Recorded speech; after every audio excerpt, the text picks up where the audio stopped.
Hello everybody and welcome to another Arkham Horror list video here on Playing Board Games.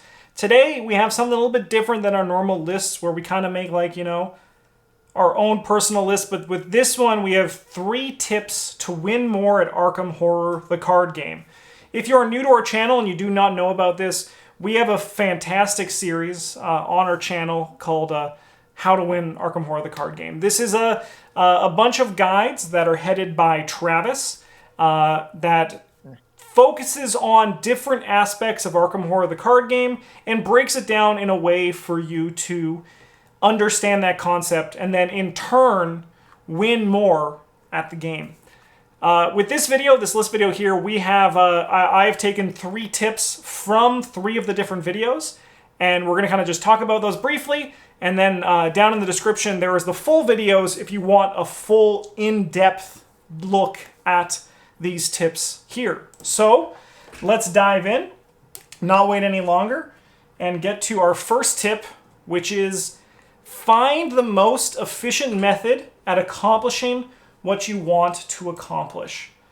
Now, this might sound pretty obvious, but you don't really know what is efficient until you start looking at your deck and being like, is this card really giving me the most efficient way of accomplishing something? So with this game, gaining clues and killing enemies is important, and the game will demand a certain pace for you to accomplish both of those things. So because of that, you want to look for the best way of gaining clues and defeating enemies. So Travis, before we go on to some of these examples, I'll let you kind of touch on this because we're going to try to sum up as simply as possible what the idea of tempo is, because this is something that we're going to talk about in these next few cards, and then we also talk about it in the video that you'll find in the description. So Travis, without going in the detail we go in the video, what is the basics of tempo?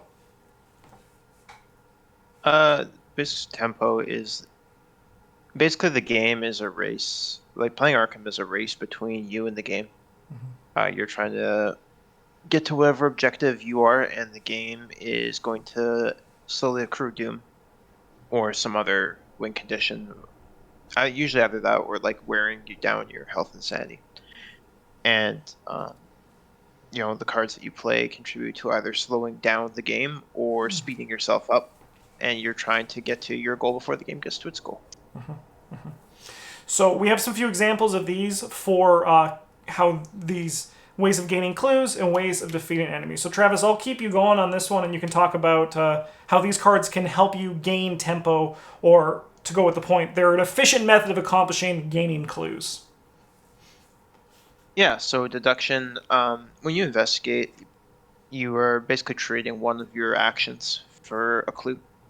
And deduction allows you to not only be more likely to succeed at that goal, but it also gives you additional clues. So it's almost like it gives you 2 actions for your 1 action.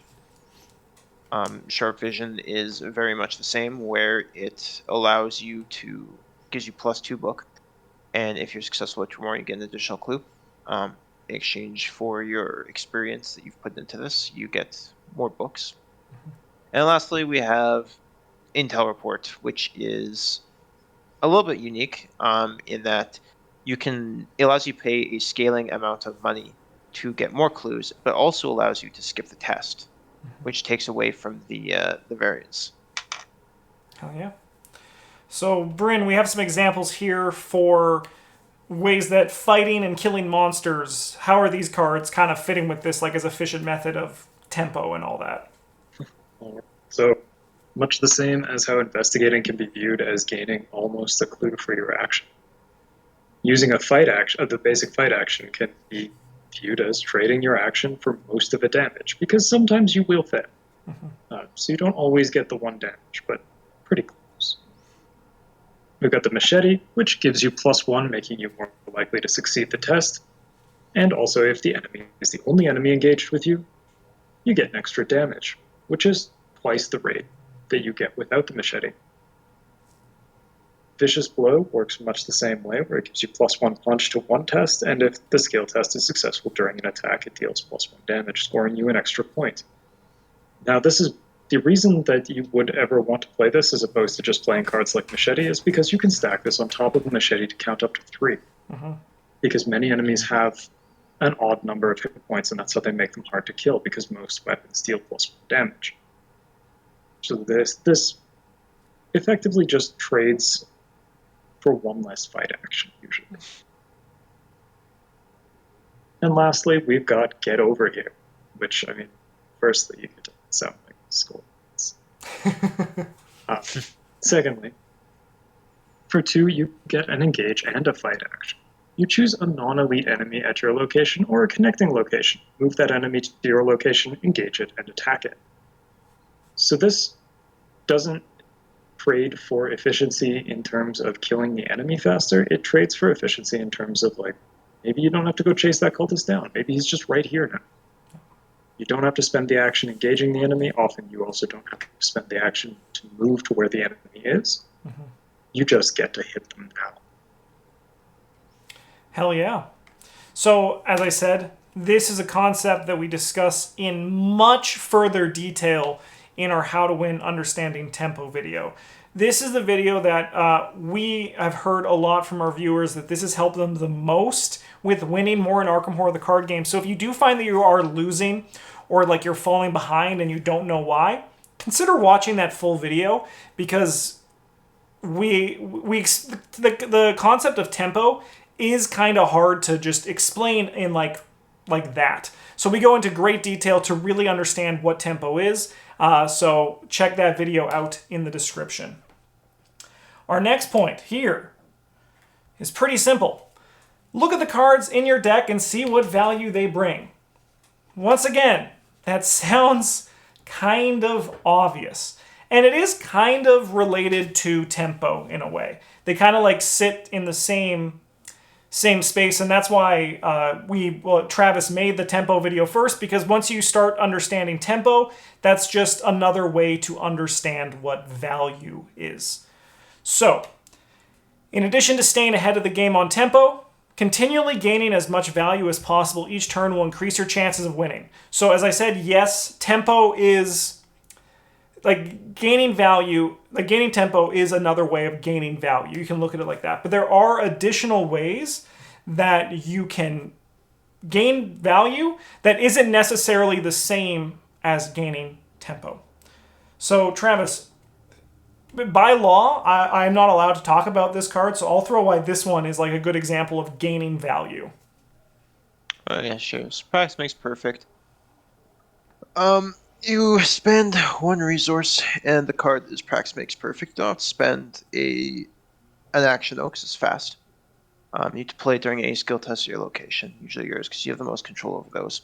We get to look at the top 9 cards of your deck and find a practice skill. Commit to the skill test if able. Then you shuffle the remaining cards back into your deck. After the test ends, if it was successful, you get to add that skill to your hands. So this card initially looks like you have traded resource and a card for an extra use out of one of your skills, which is good. You know, getting to use your deduction extra time is nice. This extra action that you've saved, but also it allows you to like actively look through your deck for some of your most powerful cards, especially if you put experience into upgrading your deduction. That's an option for you. It's a very flexible card. You won't always find deduction. Sometimes you'll find like perception to draw cards, but it's still good. It just turns itself into a extra copy of one of your better cards. Yeah. Next one here is we have Shortcut. So this is a card that I imagine a lot of new players, when they are still learning the game, they might look at a card like Shortcut and they're like, this is not particularly impressive. This card doesn't interest me. It just moves me to a connecting location or moves an investigator to a connecting location. However, Shortcut is an example of, this one is a direct kind of like idea of tempo here, where you're basically giving an investigator a free move action. But there's a lot of ways that you can use this move action to your advantage. That is like, just, it'll push you ahead on the game. It'll push you ahead of what you're doing. Like, say, for example, like just going back to practice makes perfect. You grab a practice makes perfect, grab a deduction. You use that deduction from the practice makes perfect, you grab 2 clues. You then shortcut to an adjacent location and then use that deduction you got from the practice makes perfect. So you have now gotten 4 clues in 2 actions. And as Travis said, the game, the pace of 1 clue per action is kind of like, that's where it is. But as soon as you start like getting above that, that's when you're going to get ahead and you have more time to make the mistakes that you're going to make as a new player, to learn from, or like deal with the enemies or deal with the challenges or get further set up. So shortcut is just a good example of just giving you value and tempo with a very, very simple way. And then Bryn, I'll throw this one to you for why this, like for example, this combination of cards for looking for combos that naturally work together to provide good value and what the value in lockpicks and Lucky Cigarette Case is. Yeah, so these two, between lockpicks and Lucky Cigarette Case. Lucky Cigarette Case, after you succeed by a skill test by 2 or more, you can exhaust it to draw a card, and lockpicks you can exhaust to investigate, adding your foot value to your skill value for the investigation. If you do not succeed by at least 2, remove 1 supply from lockpicks. It's got 3, and if it's got none, you broke all your lockpicks, so you don't have any. So the thing here is that they both care about you passing a test by 2. And lockpicks provides the means to do it. Mm-hmm. Giving you additional, it gives you a little bit of additional functionality out of, well, not both of them, but out of the cigarette case. Mm-hmm. The key thing here is that neither one of them is useless without the other. They both work on their own, but they work even better if you have them together. Mm-hmm. And that's honestly, that's value right there, right? As soon as you can use 2 good things to make another good thing, that intersection right there, it makes a V. That's value. 2 great tastes that taste great together. Yeah, if we had a class, that's how I would introduce the value episode. You take 2 good things and then they make something good together, baby. It's not an X, it's a V, even though it's going away. All right. That's enough. I gotta move on. This is supposed to be a professional video. All right, so we discussed this concept further in our How to Win Understanding Value video. Value, like tempo, there's a lot to it. There's a lot to discuss there because value is not just tempo. It's a bunch of things. It's resources. It's card advantage. It's honestly the concepts that Travis brings into that one was helpful even for me as I was learning and getting better at the game too. So check out that video as well if you want to learn more about what value is and how to best find the V. Last tip here is when building your deck, ask yourself what the goal of your deck is. One of the best parts of this game is the deck building. But one of the most intimidating parts of this game is the deck building. Especially when you're just starting out, you maybe bought an expansion and you have this giant pool of cards and you're thinking, what do I do? How do I go about building a deck? So what you got to do is you got to ask yourself what the goal of your deck is. When playing with 2 or more players, you'll want to know what the goal of your deck is. Are you the fighter? Are you the clover? Are you a bit of both? The support? So a bit of both is we call that the flex. We go into that in detail in the Understanding Deck Building, which I'll touch on again at the end of this section of the video. But when you know what you want to do, that is going to help you with your deck building, and then your deck is going to be more focused. So, as the monster hunter, weapons help you fight, and prepared for the worst helps you find weapons. So those are going to be things that you want. You want weapons to fight, because just using a basic fight action is going to cause you to get overwhelmed, and you're going to lose, and you're going to die, and then you're going to lose in that order. So you want weapons in your deck, but you also want to ensure that you can draw those weapons. So that's where Prepared for the Worst comes into play. This allows you to search the top 9 cards of your deck for a weapon asset and add it to your hand and shuffle your deck. It's no surprise that once this came out, when the game was first being released, it allowed us to play more focused weapons. We didn't just need to run an additional copy. This can basically be your 5th and 6th quote-unquote weapon in your deck. Another thing you want to do when you're, if you're looking at like how do I do this as the monster hunter, cards like First Watch, Guts, and Let Me Handle This can protect yourself and your team. Another detail as well is that when you get into like the monster hunter, you can also ask yourself, how can I help in my downturns? But that's something that's much too advanced for this short tip video. But basically you want to look at every card and be like, how does this help me as the monster hunter, and how does it help my team while things are happening? So ensure you have a good base that achieves your deck's purpose. Then look for economy and function to build off of that purpose. This is the boring part of your deck. This is economy and function. This is card draw. This is stat boosters. These are things that are not exactly exciting, but they are very important. We're going to be touching on the triangle that Travis invented very soon, as you're going to kind of understand like where the importance of what your deck is, and I'm going to get to that in a second, but you need economy and you need function. You need it. You need it in your deck. And then as you're building, you want to be aware of the cost of the cards in your deck and adjust your economy accordingly. If you have a lot of 5-cost cards, you're going to need more economy than if your deck had a lot of 3-cost cards. And if your deck has a lot of 3-cost cards, you're going to need more economy than if your deck had a lot of 1-cost cards. These are things you need to be aware of when you're building, and it's going to help you have a better handle on your deck, and it'll help you win more.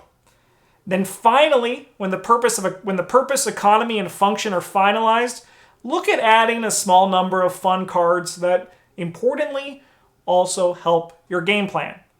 So I'm very excited to bring back this image, and I still had it saved, but this is the Travis triangle of deck building. So Travis, I kind of just summed up all this here, but I know you can also, you'll have something very good to add here.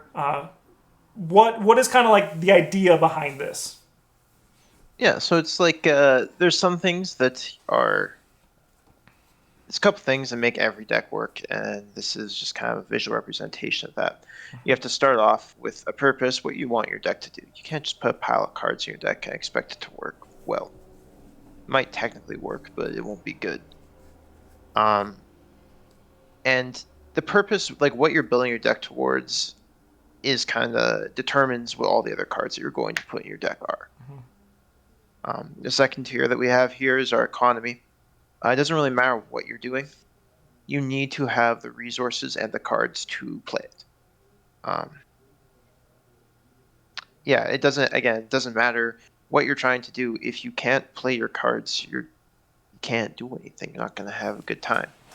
Economy can be a very small part of your deck in something like a skill-based deck, like Silas or Amanda, in many cases, to a very resource-hungry deck. Though as a general rule, you either want lots of cards or lots of resources, or somewhere in between. If your deck needs lots of cards and lots of resources, it's probably not a very functional deck. And if you need not many cards and not many resources, your deck's probably not very powerful. Generally, you're either paying lots of resources for single, very powerful cards, or you are, like in the I mentioned for like Amanda and Silas, you're looking for cards to fuel lots of smaller effects. Next up, we have our function. These are the cards that actually like let your deck do what you want to do. These are your weapons for your fighters. These are your clue gang cards for your seekers. They're the cards that do work. They might not be exciting, they might not be flashy, but they let you win the game. And lastly, at the very tippy top, we have fun. These are the cards that you put in for. They're just other cards, man. Yeah. Usually, after you fit your economy and your function cards in, you have like 15 to 10 cards that could be kind of whatever you want. Yeah. So. Yeah, for me, it's usually like the last 4 to 8 cards that I'm just like, what do I want to play? And then they just end up being, I'll play quick thinking. Yeah. My pyramid looks like some sort of giant ooze that's eating the rest of the pyramid. That's just fun, And the rest of the stuff is like, whatever, it can die in a fire, I don't care. Yeah, and then also, like, for example, as Bryn was just saying with the as his ooze there, like, obviously, like, there's different styles of deck building that you can kind of do crazier things. Like, Bryn obviously still cares a lot about economy. He cares a lot about function, right? But only insofar as I have to be able to pay for the stupid cards that I'm gonna play. yeah, and like that's the thing. Like, but the thing about this triangle right here is when you're just starting out, this lets you get a good structure for your deck, which will let you start winning, which will let you start learning the game more, and then you can start doing your really weird things. This is like the step to get to the point when you can start, you know. I mean, I would never, but like move the fun down a layer. I would never do that, but some people, that's their style. We discussed this concept much further in our How to Win Understanding Deck Building video. You can check that out down in the description, along with the tempo and the value video. There also will be a link to the playlist where we discuss all of these concepts and more. And I imagine in the future we'll also be back for some more tips that point to these videos because Travis has covered a lot of things. And thanks to our patrons, and then also thanks to Travis, we have a lot more coming up in the future, which I'm very excited about.